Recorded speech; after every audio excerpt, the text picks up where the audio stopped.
we're going to talk with people who have shaped the DMV area and their experiences with the region. We have Tessa Edison today. Tessa is the owner and CEO, founder of Asset Management Consulting. She's an avid go-go dancer, a successful entrepreneur, and a long friend of Moya. She's a real estate professional who has specialized in building critical partnerships for successful projects over the last 17 years. And she decided to open her own company, Asset Management Consulting, to help small businesses and developers in the DMV area and elsewhere. Thank you very much, Tessa. Welcome. Thank you. Thank you for having me. Thank you for inviting me. It was a pleasure. So Tessa, tell us about your background and your relationship with the city. Sure. I mean, first when you're reading about me, it sounds like I've done so much, right? But so originally from the area, Silver Spring. Just to go back a little bit further, my mom was a native Washingtonian and went down to Kentucky to go to college, which is where she met my dad. And they decided to plant their roots in Silver Spring, Maryland. So that's, where I grew up, right on the outside of the city. But a lot of my family still stayed in the city, my grandparents, my aunts and uncles and everything. So I was always in the city anyway. So I looked at it as like just one big place. So grew up in Silver Spring, Maryland. When it got to time to go to college, I was looking at, between Howard University or Hampton University in Virginia, and ended up at University of Maryland of College Park. They had this huge Black student union where they were reaching out to a lot of the local high school students that were accepted but didn't decide to go there. And they had this big overnight program and convinced us to go. So that's where I ended up going to school for college. And while I was there, interesting enough, I wanted to be a sports agent. Like I thought I was going to be, there was this TV show out called Arliss, and I was just like really fascinated with that industry. So when I was there, trying to go down that path of sports, I had an internship with the sports marketing department there. And that kind of like set me on my path leaving school. And after that, I worked for MCI WorldCom, which doesn't exist anymore. But at the time, it was, a company in Virginia near the Pentagon and in their sports marketing department.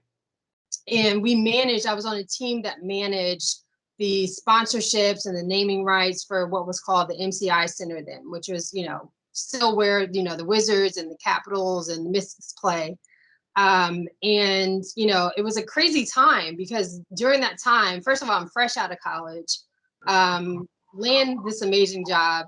And during that time, Michael Jordan was the president of basketball operations. And then he decided to come out of retirement as a player. So just to be like immersed into, that culture was just so exciting. And, being a part of that, resurgence of sports in the city, I guess you would say, again, fun and exciting. But MCI WorldCom was like the second Enron. And, long story short, the CEO went to jail. It was just a big mess.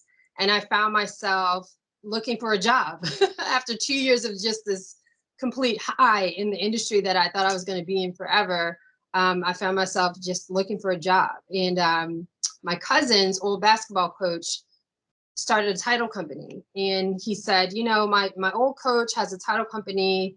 And he's looking for somebody that doesn't know anything about the industry that he can train and teach about the industry. And I was like, I need a job. So I took it. And, I stayed in that industry for over 15 years. And that's where, I really found my love for the industry of real estate. That's where I met, so many people in the industry. And, just that's my path to real estate, basically. So, I mean, that's a lot to say about my background, but I just wanted to show you the path of how I got. So you could have been the next Rich Paul.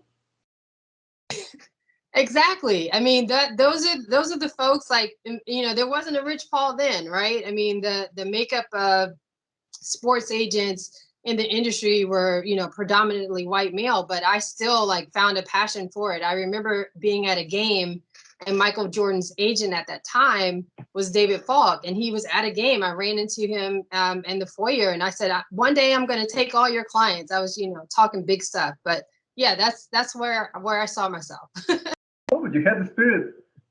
It was a good time. It was a good time. But, real estate is my love right now. Like when I post on LinkedIn now, I always say where sports and real estate meet is where my passion is. Like one day to try to merge those two passions is what I want to do, whether it's, I don't know, being behind building the next stadium or something. Some way I'm going to figure out how to merge the two. Right. All right. Maybe with Westbrook there, you can build a new stadium.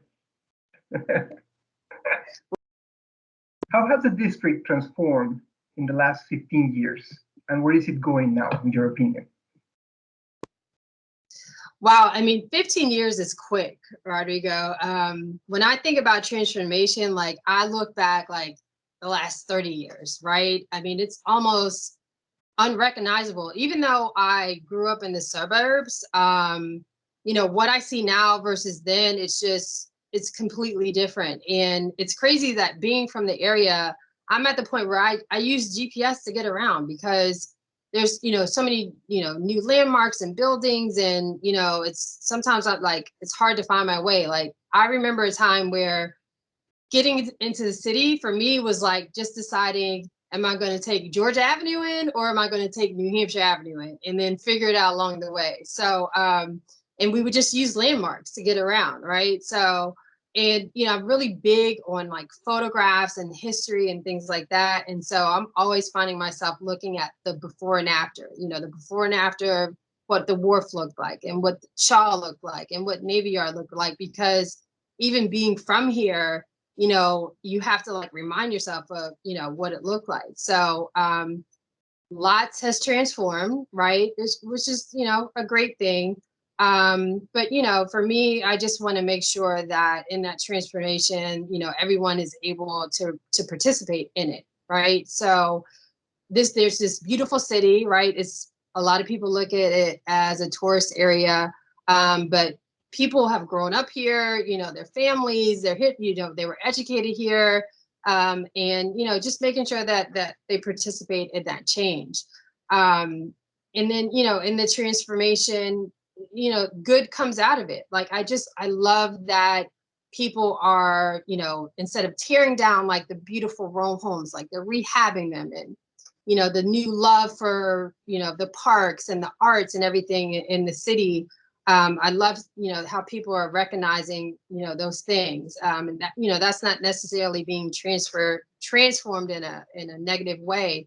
But I just want to make sure that, folks that have always lived in the city continue to participate in that transformation. You personally have been really, really involved in Legacy Development Partners push for the redevelopment of Reef Center. And I wanted to ask you, what does it mean for you personally? What does U Street mean personally for you? Wow. I mean, just thinking about U Street for me always makes me think of like my mom and how she would talk about that era growing up there. So, and in the 68 riots when Martin Luther King was assassinated, she would talk so vividly about when that happened. She was a teenager at the time. And, when that was happening and being pulled out of school and being scared because the National Guard just took over the area and all the businesses, on fire and things like that. So when I think about U Street, I think about it in two ways, but that's one way that I think about it, is just the deep history of that area. People talk about Black Broadway and automatically you hear the word Broadway and you think of music, but it was so much more than that. It was, Black owned businesses. It was, Black folks educating themselves, the churches, things like that. So when I think about U Street, I think about the history of it. And then I think about, some of those institutions that are still here that made it through all of that, between the riots, between the Metro coming in and just completely disturbing that area, Ben's Chili Bowl, Industrial Bank, Lee's Flower Shop, like those things need to be celebrated. The fact that they made it through that they're still here, people can still talk about it, and hopefully bring back that same resiliency and doing for oneself, as my colleagues say all the time. So that's one, history. And then two, in college, I used to hang out there a lot. So like fun.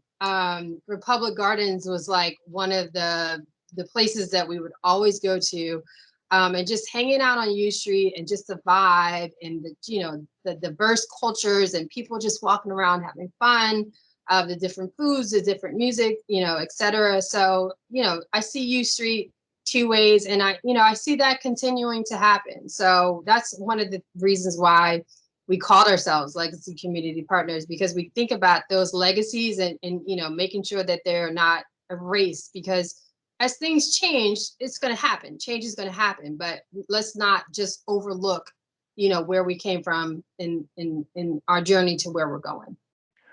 Great. Not to sound trivial, but you mentioned that people think about Black Broadway and they think about the music. And obviously it's much more than that, but it's also very particular, right? Because we're talking about Ben's Chili's Bowl, Florida Avenue Grill. Those are places with a rich history of music. It's not something banal. It's just Duke Ellington, like heavy figures of that era.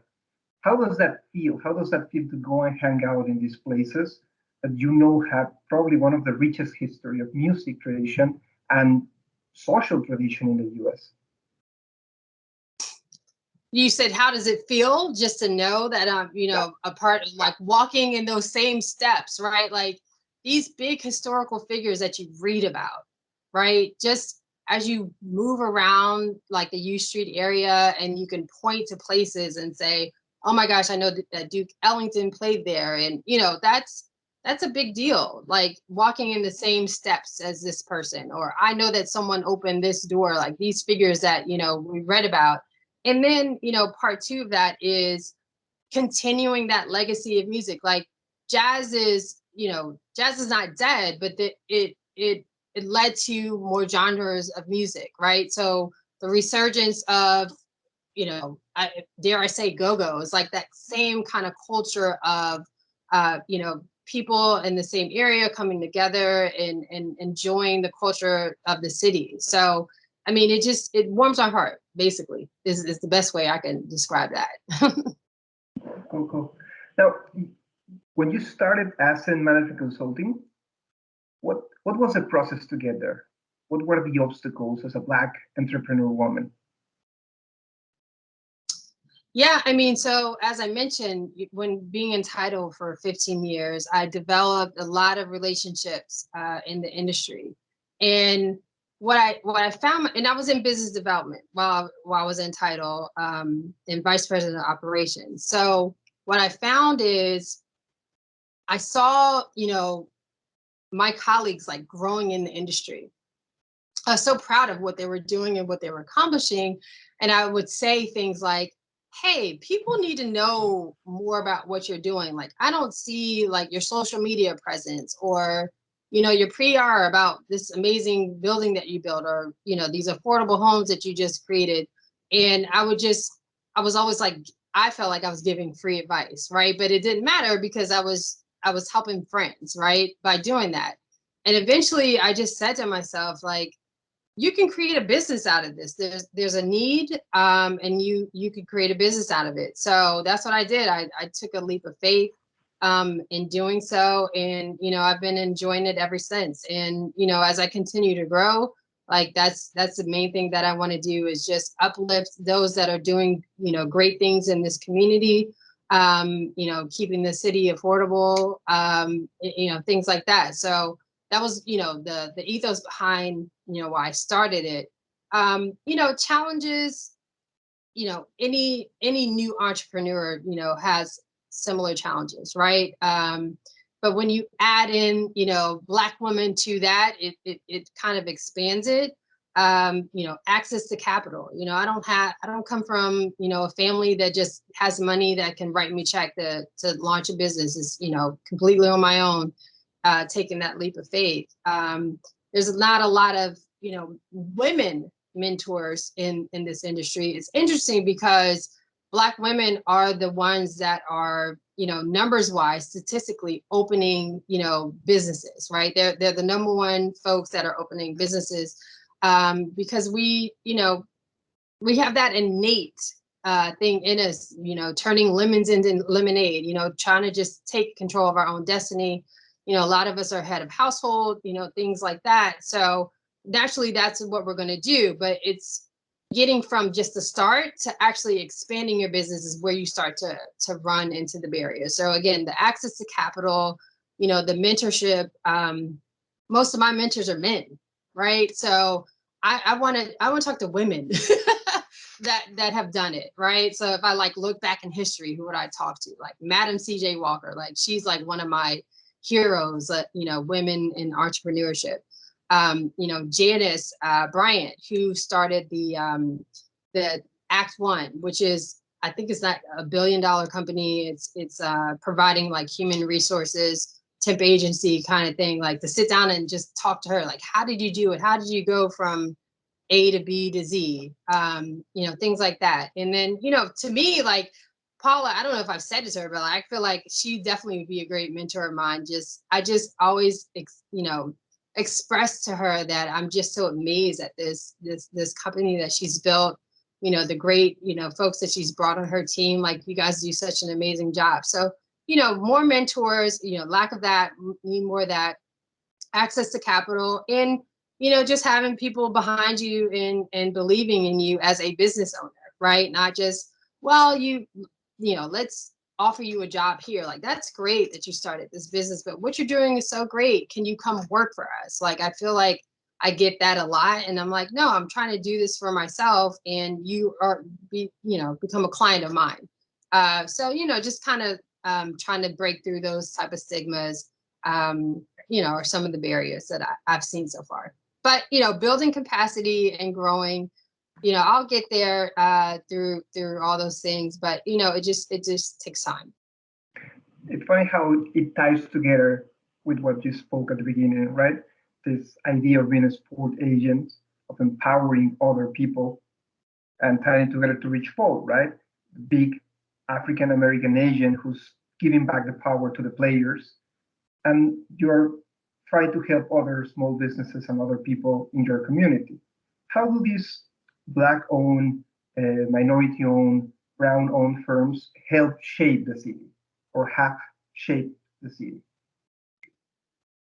I mean, what would it be without us, right? I mean, you've got, when you're built, shaping a city, right? You have to make sure that those that were already here are participating in it, because if not, then where do you go, right? I mean, for me personally, being from here and growing a business here, I feel like I'm an asset to others that are trying to come in and create businesses here, to just remind folks okay, maybe when you're building something in this neighborhood, you should acknowledge, the historical figures that were here once before.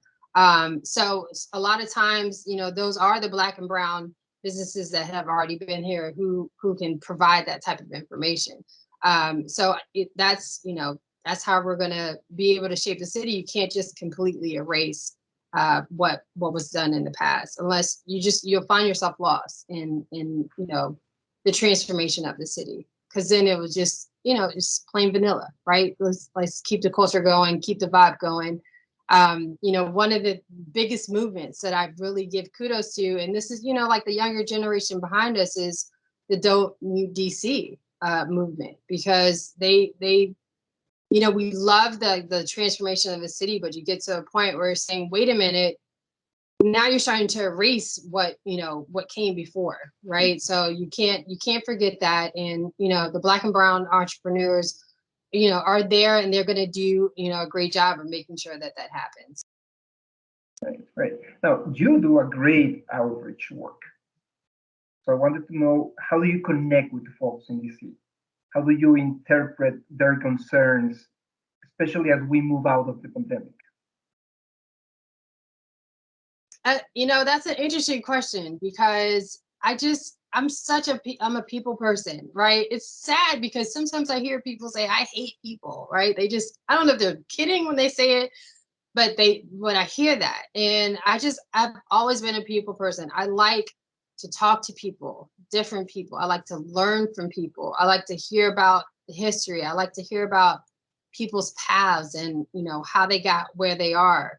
Like I'm the person that will, be sitting in a group setting and see someone sitting alone and try to bring them into the conversation. And I think that's just like a natural thing that was ingrained in me just growing up. It's not what you know, it's who you know, right? So my whole life is like, who do I know? Who do I know? Who else can I know? And who can I connect? And, the whole networking aspect of it. It's interesting because my logo, when I was designing it, getting it designed, I said, can you make my A look like a plug? Because people call me the plug, the connector, right?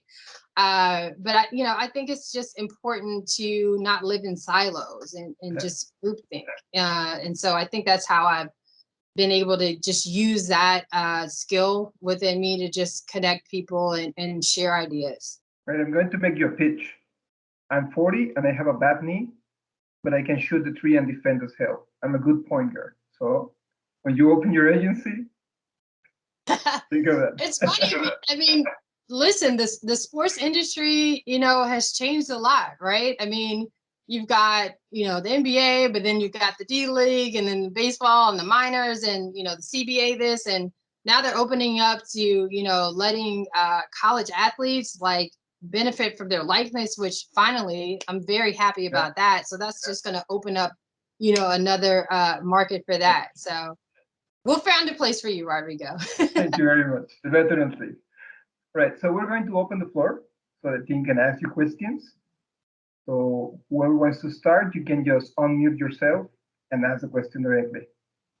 I know we have a few people who hate people, and they were laughing when you said you were amazed of that. Adrian. There we go. Hi, Tessa. How are you? Can you hear me? Yeah. Hello. Hi. It's great to meet you. It was great to hear you talk about some of the history and some of your experiences in DC. Just wondering, as someone has also experienced in U Street and some of the changes on U Street, and we talk about change is inevitable. What has been your general reaction to some of the changes, and however and especially a lot of the places, especially the arts and culture, have kind of gone over the years. Do you see that eventually some of these places coming back, or some other black and brown businesses taking over some of the spots that that we've lost? Oh yeah, definitely. I mean, coming out of 2020, right, when that just awakening of, wait a minute, you guys, we're getting to a point where we're starting to just ignore, right? And we can't do that anymore. And I feel like people's ears are open for the first time. Like, we've been saying these things for a long time, and we're saying the same things, but their ears are open to it. And so I feel like there's this resurgence, right? Well, I don't know. I don't want to say resurgence. That's like a bad word now, but this new renaissance, right? Of, the younger generation, like rediscovering, art and movement and, things like that. So I've mentioned to Rodrigo, there's some arts spaces that have been opening up recently that have been completely amazing. I'd love to see that. I love to see, black and brown art being on display, and it's starting to be not inside, but it's starting to be outside, like on buildings. And, I've been to Wynwood District in Miami. I would love to see something like that come here in DC. I think that, people are a lot more open to art and expression, and just bringing, what do they say, what's new is old, or, that expression. I think, a lot of it is definitely coming back, and I'm excited to see it. And even, our government officials, like they've opened up agencies just for that reason. They made go-go music finally the official, music of the city. So I think people are paying attention to make sure that, all is not lost. Thank you. Joanna has a question. Go ahead, Joanna. Tessa, it's so nice to meet you and to hear about your past and your experience, and especially how it's local to DC. You've got a lot of designers on the call, but sports fans on the call, and obviously professionals in real estate. And there's a beautiful marriage between all of those practices. I personally loved working on sports architecture and design in my past, and that's one of the reasons being they are really kind of one of the practice areas where you start to see the world collide. Not only social movements, as we've seen recently, but also for decades. It's not a new thing, it's been around for decades. But also the aspect that athletes and coaches and people are speaking out more now to bring awareness to all aspects of social justice, but also internal and physical health and well-being. We've seen more athletes now speak up about mental wellness, right? And dealing with anxiety. And these are the most powerful, fit people. So it gives a lot of courage for those who think, well, if they're speaking up and they're the most, buff, muscular people out there, then I feel comfortable speaking up and getting help too. And they also speak a lot about, how to bring in that mental health, but also physical health atmosphere into designing spaces for stadiums and arenas. I think, lately the biggest trend we're all surprised by is that so many top athletes are plant-based, and you've never heard that until recently. So long story short, they are really the catalyst for a lot of our social conversations, especially in terms of the justice world. So I'm curious to hear from your perspective as you work toward marrying all of these experiences you have into a profession. What are you most hopeful and excited by, and what do you think is going to happen next?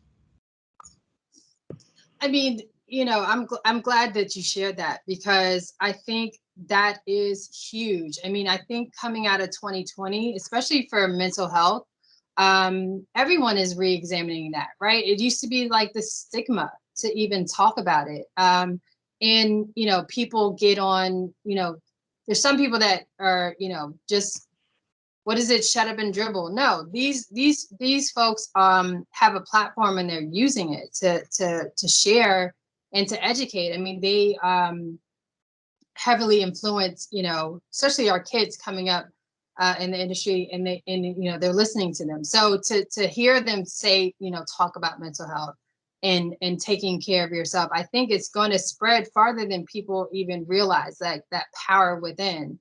And it's going to encourage, the younger athletes coming up behind them to do the same. So I think that real change will definitely happen behind that. So I'm super happy to see that. Even in my own household, like I have an adult son, I have a 19-year-old, and he plays basketball as well. And to hear some of the things that he wants to talk about, is amazing to me. I think, we're in a good place with that. And then also, with mental health as well, what I found coming out of 2020, in the Black community, especially, we're taught to pray things away, right? And it'll pass and things like that. So I think there was this big push for encouraging people to focus on their mental health. And there was all this, these grants that were given out to Black women, particularly, to get free therapy and things like that, so that people can, start to rethink, being a human, right? Like, we're all human. I don't care if you're an athlete. I don't care if you're a billionaire. We're all human. So I'd love to see what's been going on with that. That's brilliant. That's really brilliant. Tessa, thank you very much for your time. We really appreciate you giving us this opportunity to talk with you. And we enjoyed it a lot, I guess. I mean, personally, I did. Thank you guys so much for having me. Rodrigo, I told you I was shy, and I made it. No, you made it very well. I cannot believe that you're interview shy. That's not possible. Thank you guys so much. Thank you so much. Thank you, Tessa. Thank you. Thank you. Thank you, Tessa. Thank you. Thank you, everybody.